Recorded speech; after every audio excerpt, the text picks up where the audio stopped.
मेरे नन्हे मुन्ने दोस्तों का एक बार फिर से स्वागत है कहानियों की मजेदार दुनिया में। आज मैं आपके लिए लाई हूं एक नई कहानी। इस कहानी का नाम है मंत्री बंदर मस्त कलंदर और इसके लेखक हैं बाल साहित्य जगत के लोकप्रिय लेखक डॉक्टर हेमंत कुमार। तो चलिए शुरू करते हैं आज की एक मजेदार कहानी। गबरू शेर इधर बहुत चिंतित रहता था। उसके जंगल में लगातार आतंकी हमले हो रहे थे, कभी पेड़ों की झुरमुट में तो कभी गुफा में बम विस्फोट होता। उसे लग रहा था कि अब भालू को गृह मंत्री पद से हटाना ही होगा, लेकिन फिर किसे गृह मंत्री बनाया जाए? इस पद पर तो कोई तेज और ईमानदार व्यक्ति होना चाहिए। चीता चालाक फुर्तीला तो था, पर था बहुत गुस्सैल।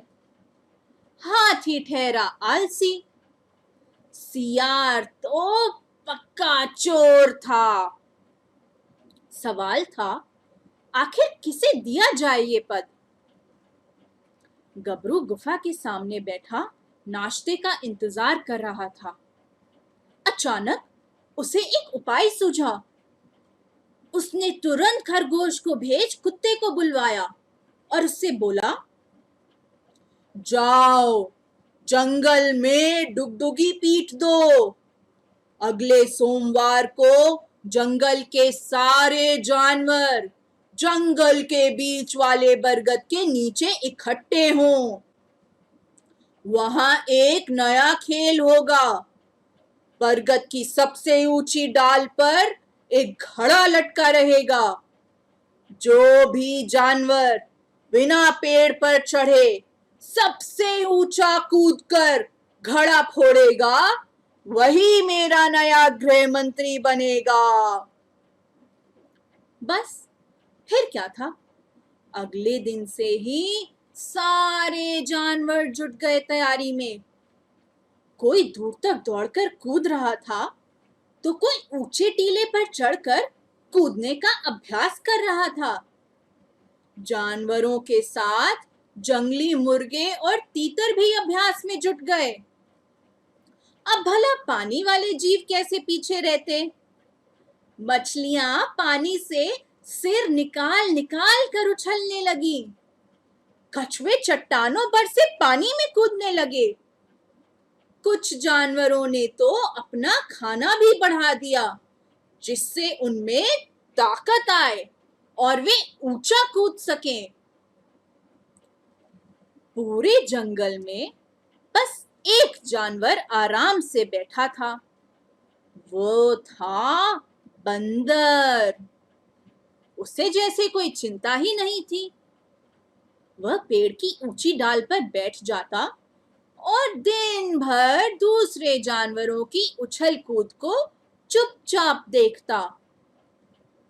अगर कोई जानवर उससे पूछता तो वह मुस्कुराकर जवाब देता, मैं तो बंदर मस्त कलंदर, उछलूं कूदूं डाल डाल पर।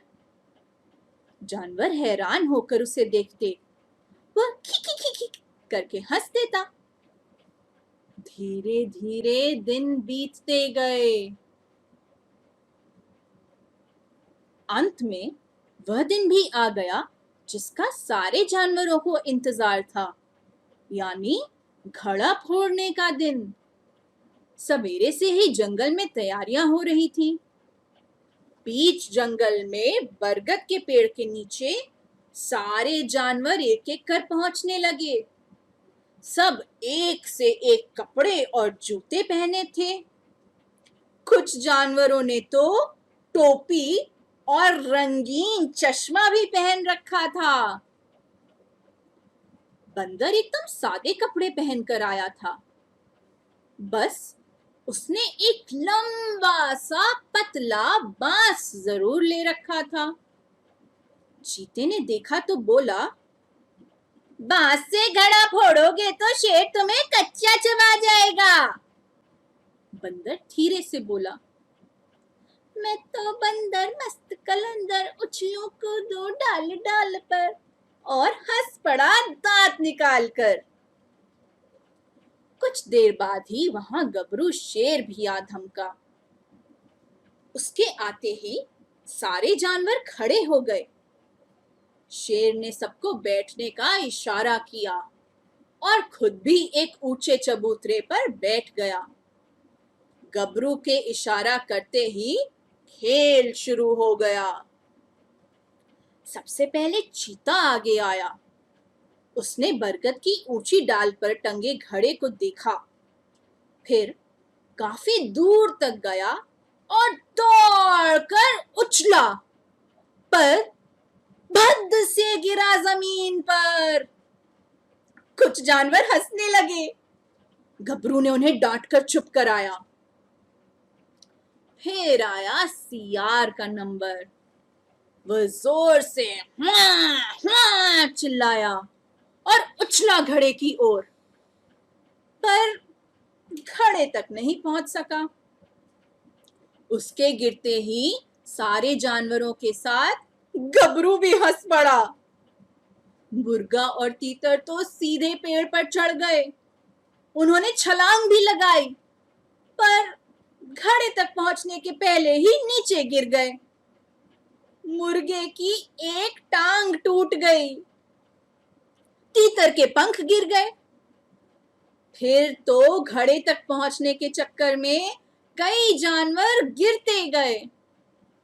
गबरू ने सोचा, लगता है ठीक ठाक मंत्री नहीं मिलेगा।